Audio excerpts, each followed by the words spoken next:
क्या आपके साथ कभी ऐसा हुआ है कि जैसे ही कोई स्टॉक आप बाई करते हैं वहाँ से उसका प्राइस नीचे जाने लगता है और जैसे ही आपको लगता है कि कहीं ये स्टॉक का प्राइस ज़्यादा नीचे ना गिर जाए, ज़्यादा लॉस ना हो जाए, तो उस स्टॉक को आप बेच देते हैं और जैसे ही आप स्टॉक को बेचते हैं वहाँ से वापस प्राइस ऊपर जाने लगता है। तब आपके मन में कई सारे ऐसे सवाल आते हैं जैसे कि कैसे डिसाइड करें कौन से प्राइस पे बाई करना है, स्टॉप लॉस कहाँ पे रखना है, टारगेट कहाँ पे रखना है। ये सारे सवालों के जवाब आपको इस वीडियो में मिलने वाले हैं। नमस्कार दोस्तों, मेरा नाम है हितेश और आज के इस वीडियो में हम समझने वाले हैं स्टॉक मार्केट में चार्ट को कैसे पढ़ना है, स्टॉक मार्केट में चार्ट को कैसे समझना है। एक बार आपने स्टॉक मार्केट में चार्ट को समझ लिया तो समझ लो आपने स्टॉक मार्केट में आधी जंग जीत ली। तो चलिए जल्दी से शुरू करते हैं इस वीडियो को, लेकिन आगे बढ़ने से पहले चैनल को सब्सक्राइब कर देना, क्योंकि आपके लिए सब्सक्राइब करना फ्री है, कोई चार्ज नहीं है, लेकिन आपका सब्सक्राइब करना हमें एक मोटिवेशन देता है आपके लिए अच्छे अच्छे वीडियोज़ और अच्छे कंटेंट लाने के लिए। तो सब्सक्राइब ज़रूर कर देना। तो आगे अभी इस वीडियो में समझते हैं स्टॉक मार्केट में चार्ट को कैसे समझना है, कैसे एनालिसिस करना है। स्टॉक मार्केट में चार्ट को अलग अलग पॉइंट्स को स्टेप बाय स्टेप समझेंगे ताकि समझने में काफ़ी आसानी हो जाए। सबसे पहले यहाँ पे हम समझते हैं कैंडल्स को। देखिए, ज़्यादातर प्लेटफॉर्म आप जो कोई भी यूज़ कर रहे होंगे वहाँ पे आप कोई भी स्टॉक या कोई भी इंडेक्स का चार्ट ओपन करेंगे तो ज़्यादातर वो कैंडलस्टिक चार्ट में ही ओपन होगा। लेकिन अगर वो कैंडलस्टिक चार्ट की जगह पे लाइन चार्ट ओपन हो रहा है तो आप एडवांस चार्ट या फिर यहाँ से आप कैंडलस्टिक चार्ट सिलेक्ट करके कैंडलस्टिक चार्ट को ओपन कर सकते हैं। जैसे ही आप कैंडलस्टिक चार्ट ओपन करेंगे वहाँ से आपको दो तरह की कैंडलें दिखाई देगी, एक रेड कैंडल, एक ग्रीन कैंडल। तो अभी समझते हैं कि ये जो चार्ट में कैंडल्स बन रही है, कैंडल फॉर्म हो रही है, वो कैसे कैंडल बन रही है। देखिए, वैसे तो यहाँ पे अलग अलग टाइम फ्रेम पे अलग अलग कैंडल्स बनती हैं, लेकिन यहाँ पे अभी हम आसानी से समझने के लिए एक एग्जांपल लेते हैं और एक दिन की कैंडल्स का एग्जांपल यहाँ पे लेते हैं। एक दिन यानी कि सुबह पे जब मार्केट 9:15 पे ओपन होता है तब एक स्टॉक है जिसकी प्राइस 100 रुपये ओपन हो रही है। यहाँ यानी कि वो जो स्टॉक है उसकी ओपनिंग प्राइस हो जाएगी 100 रुपये। अब जब मार्केट में ट्रेड स्टार्ट होता है, बाइंग एंड सेलिंग स्टार्ट होती है, तो वो स्टॉक की जो प्राइस है वहाँ से ऊपर भी जाती है, नीचे भी आती है। जैसे कि 100 रुपये है तो वो 105, 110, 120 होती है। थोड़ा बहुत टाइम पे थोड़ी नीचे भी आती है, 90 रुपये, 80 रुपये।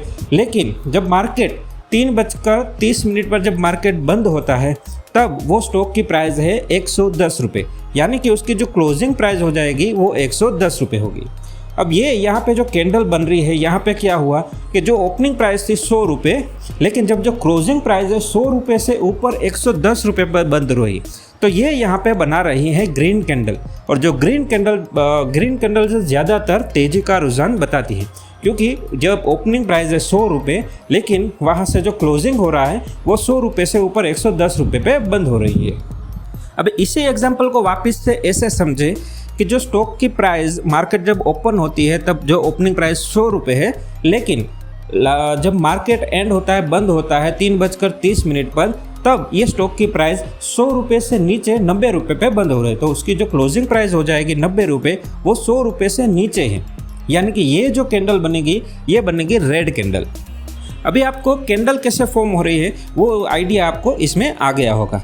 लेकिन अभी यहाँ पे इसी कैंडल पे हमको दो और प्राइस मिलेंगे, दो और प्राइस पॉइंट मिलेंगे। जैसे कि ओपनिंग प्राइस और क्लोजिंग प्राइस हमको पता चल गया।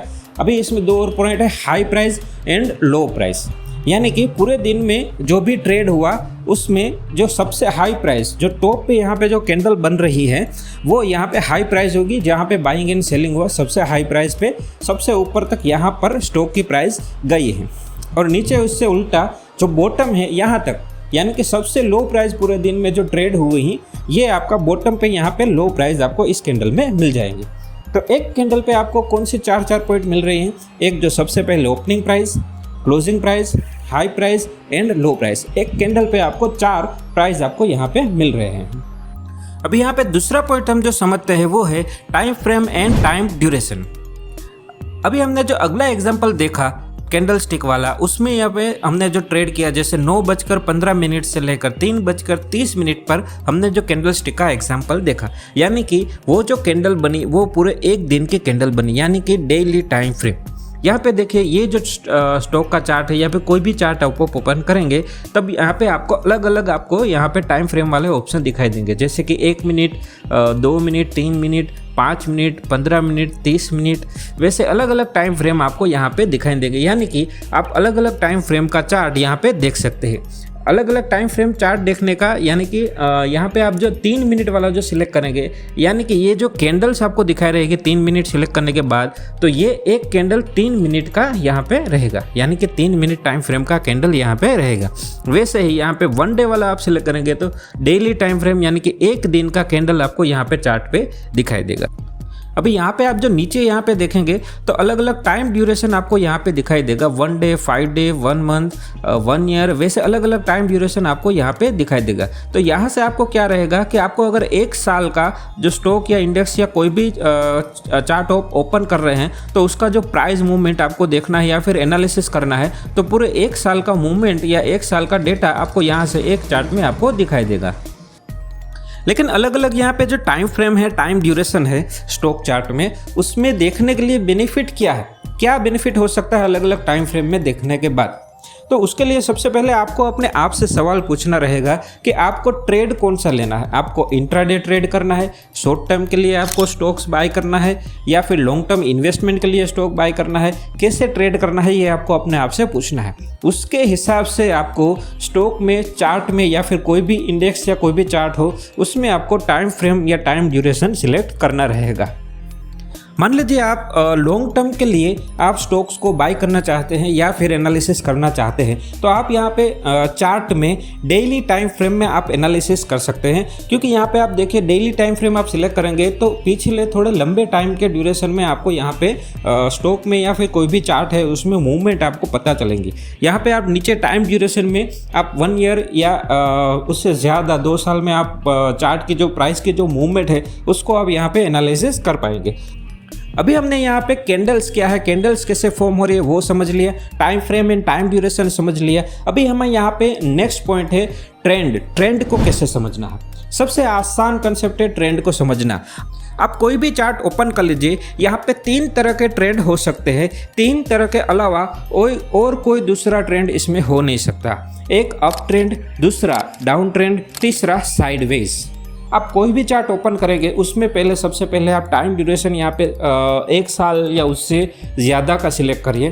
फिर आप देखिए ट्रेंड में, यहाँ पे देखिए ये जो चार्ट है इसमें आप देख सकते हैं कि यहाँ से जो प्राइस है 1 साल पहले की जो प्राइस है, यहाँ से लेकर अभी करंट प्राइस जो चल रही है, यहाँ पे आप एक स्लोप देखेंगे, ये ऊपर जा रहा है या नीचे जा रहा है, ये एकदम आसानी से आप देखते ही बता सकते हैं। जो ऊपर जा रहा है यानी कि ये अप ट्रेंड है, और दूसरा आप अगर इससे उल्टा जो प्राइस का जो मूवमेंट है ऊपर से लेकर नीचे डाउन स्लोप जा रहा है तो वो डाउन ट्रेंड है।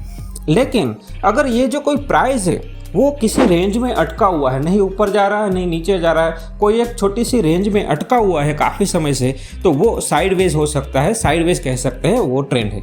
तो यहाँ पे हम तीनों ट्रेंड, यहाँ पे आप कोई भी चार्ट ओपन करेंगे तो तीनों ट्रेंड एकदम आसानी से आप चार्ट देखते ही बता सकते हैं। अभी जो नेक्स्ट पॉइंट यहाँ पे है वो है सपोर्ट एंड रेजिस्टेंस।